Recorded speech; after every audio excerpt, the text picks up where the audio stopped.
Kita sudah mengetahui kalau Boyan Hodak sepakat untuk memperpanjang kontraknya bersama Persib Bandung selama 2 musim ke depan. Kita juga sudah mengetahui kalau Liga Indonesia musim yang akan datang ini tidak ada yang namanya babak Championship Series alias mini turnamen di ujungnya, hanya menggunakan sistem regular series full kompetisi. Oke, sebelum lebih jauh aku gak pernah bosan-bosannya untuk ingatkan teman-teman, ketika teman-teman tonton video ini jangan lupa tekan tombol like-nya. Saat pertama kali Persib Bandung mengumumkan mendatangkan Boyan Hodak, kita langsung membahas bagaimana taktikal yang dimiliki oleh Boyan Hodak. Bahkan kita langsung melabelkan Boyan Hodak ini pelatih spesialis turnamen. Kalau ada turnamen-turnamen ataupun kompetisi yang ujungnya dibuat lagi mini turnamen, ini potensi besar bagi Boyan Hodak untuk menciptakan sesuatu yang oke bagi klubnya. Itu sudah ia tunjukkan ketika ia sebelum menjadi pelatih Persib Bandung. Di turnamen A, B, C, D, E, ia memberikan prestasi yang gemilang bersama klubnya. Nah, ketika Boyan Hodak datang ke Persib, kemudian kita menyinggung Liga Indonesia ujungnya nanti ada babak Championship Series musim lalu, teman-teman ya, diadu lagi antara peringkat 1, peringkat 2, peringkat 3, peringkat 4. Itu momen yang sangat penting bagi Boyan Hodak karena dari sisi pengalaman untuk menghadapi babak Championship Series, tentu Boyan Hodak memiliki sejuta pengalaman dan itu bisa ia buktikan bersama Persib meraih gelar Liga 1 Indonesia. Tentu dengan Liga Indonesia full kompetisi di musim depan, teman-teman, tidak ada babak Championship Series, ini ajang pembuktian bagi Boyan Hodak tanpa mengurangi rasa hormat atas prestasi yang sudah diberikan oleh Boyan Hodak bersama Persib Bandung di musim lalu. Kenapa aku mengatakan ini ajang pembuktian? Ya, dengan prestasi Boyan Hodak, teman-teman, itu udah sekedar melebihi dari pembuktian. Tetapi untuk menghilangkan yang namanya labeling pelatih spesialis turnamen. Nah, Boyan Hodak pelatih spesialis turnamen ini sudah ternoktah di sepak bola Malaysia. Pelatih spesialis turnamen. Sebelum datang ke Persib juga di laman media-media yang ada di Malaysia dibuatlah label pelatih spesialis turnamen, dicocokologikan dengan babak Championship Series Liga 1 Indonesia musim kemarin. Nah, dengan full kompetisi regular series, teman-teman, yang akan datang ini Liga Indonesia ini menjadi ajang sejauh mana langkah yang dimiliki oleh Boyan Hodak bersama Persib Bandung. Beda itu, teman-teman, antara full kompetisi sama dengan ada ujungnya babak Championship Series ataupun seperti mini-mini turnamen. Itu dirasakan oleh banyak pelatih-pelatih elit Eropa. Contoh kalau kita bicara sistem ya, Mourinho dengan permainan pragmatisnya, Eduardo Almeida dengan permainan pragmatisnya, ataupun pelatih-pelatih yang mengandalkan permainan pragmatis ketika ia bermain secara full kompetisi regular series tanpa ada mini turnamen dan lain sebagainya, teman-teman, mereka akan mengalami kesulitan untuk bisa apa?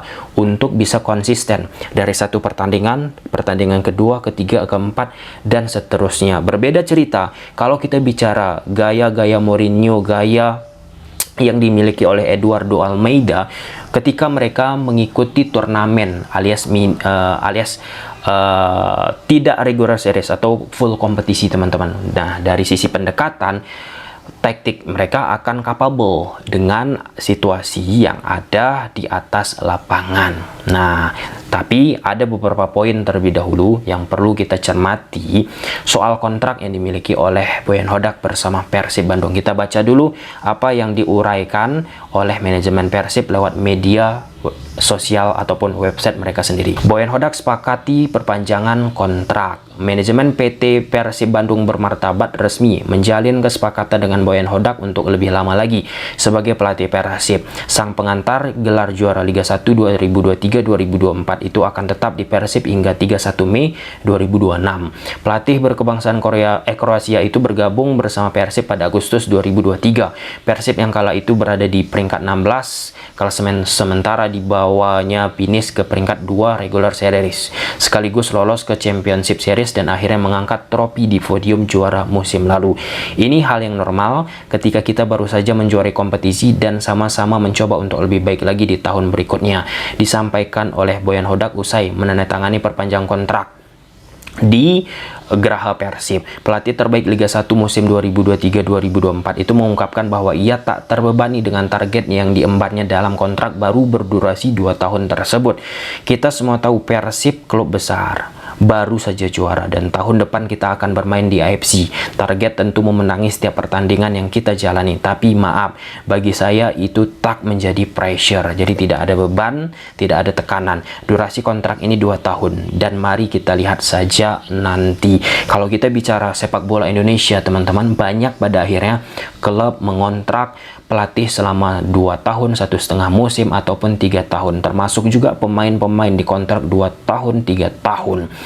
Ya, pada akhirnya ketika ada dinamika ataupun gejolak yang terjadi, contoh kita ambil pelatih ketika tidak mampu berprestasi bersama klubnya, ya ujung-ujungnya ya sepakat itu antara klub sama pelatih untuk menyelesaikan kerjasamanya, nggak sesuai dengan akhirnya kontrak yang sudah disepakati. Contoh antara Persija bersama Thomas Doll dan Persija sepakat untuk mengakhiri kontrak, padahal Persija mengkontrak Thomas Doll itu selama 3 musim, baru dijalani 2 musim oleh Thomas Doll bersama Persija. Artinya 1 musim terakhir tidak dijalani. Kenapa alasan Persija akhirnya memutus kontrak? Karena prestasi yang dimiliki oleh Doll bersama Persija Jakarta, termasuk juga pemain-pemain yang ada di Liga Indonesia ketika dia padahal masih memiliki kontrak dengan klub dia sebelumnya, teman-teman, karena ada sesuatu ataupun ya digoda dalam tanda petik oleh klub-klub lain, akhirnya sepakat untuk menyelesaikan kontrak. Nah, ini kan hal tentunya yang harus dicermati juga sih ya untuk klausul-klausul kontrak yang ada di sepak bola Indonesia kita. Kenapa? Ya harusnya dibuat klausul kalau misalnya memutuskan kontrak sepihak, teman-teman, ataupun ya tidak menyelesaikan kontrak dengan yang seharusnya, dibuatlah denda ataupun kompensasi. Kalau itu kita lihat kan terjadi di sepak bola Eropa. Misal pelatih yang awalnya dikontrak 3 tahun 4 tahun, kemudian hanya bersama klub tersebut dia menjalankan kontrak 2 tahun dari 4 tahunnya. Nah, di situ ketika klub memutus kontraknya ataupun memecat pelatih tersebut, kompensasi diberikan oleh klub kepada pelatih untuk 2 tahun tersisa. Kalau kita bicara di sepak bola Indonesia, tidak begitu terekspos kan kompensasi yang diberikan oleh klub kepada pelatih, ataupun sebaliknya juga pemain pun nggak boleh sembarangan tentunya, ataupun pelatih pun tidak boleh sembarangan untuk mengakhiri kontrak. Pada akhirnya memang kita lebih sering kalau kita bicara kontrak di sepak bola Indonesia, ujung-ujungnya kenapa pelatih ataupun pemain hengkang dikaitkanlah tidak cocok dengan iklim sepak bola Indonesia, ataupun yang paling sering karena ada keperluan keluarga yang tidak bisa dielakkan. Nah, ini hal yang harusnya menjadi pembelajaran ya teman-teman, karena rutin aku lihat ketika A, B, C, D, E pergi ataupun hengkang, ada masalah internal ataupun hal yang tidak bisa membuat pemain atau pelatih tersebut jauh dari keluarganya. Oke, kita kembali ke konteks Boyan Hodak. Lantas ini pun menjadi pertanyaan besar untuk bisa mematahkan labeling spesialis turnamen bagi Boyan Hodak ini. Ini bukan PR yang mudah, apalagi teman-teman perlu kita ingat Persib berlaga di level Asia sama Liga 1 Indonesia. Ya, kalau kita lihat situasi itu tentu harus memikir lebih dari 1 kali tentunya Boyan Hodak dalam mengatur strategi yang dimiliki oleh dirinya bersama Persib. Nah, dalam waktu dekat ini ada lagi turnamen yang akan diikuti oleh Persib Bandung bersama Boyan Hodak.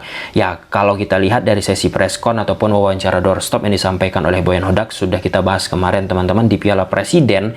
Boyan Hodak anggap ini sebagai ajang untuk mempersiapkan diri di Liga 1 Indonesia. Nah, kita lihat nanti apakah magis dari Boyan Hodak akan tertumpah di turnamen ini. Ya, meskipun ini pre-season ya teman-teman, biasanya magis-magis dari Boyan Hodak itu akan muncul di turnamen-turnamen resmi, baik itu Cup ataupun kemarin sudah ada babak Championship Series yang dimiliki oleh negara-negara ataupun kompetisi di masing-masing negara yang dilatih oleh Boyan Hodak. Ya, mungkin sekedar info itu saja teman-teman dari Boyan Hodak.